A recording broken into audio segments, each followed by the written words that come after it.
Anybody else getting this problem?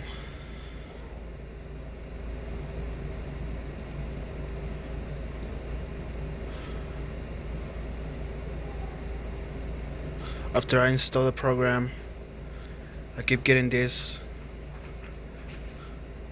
I try several stuff, but I still cannot find the solution for it. It's like I'm getting pixels all over the place and screen keeps cutting off.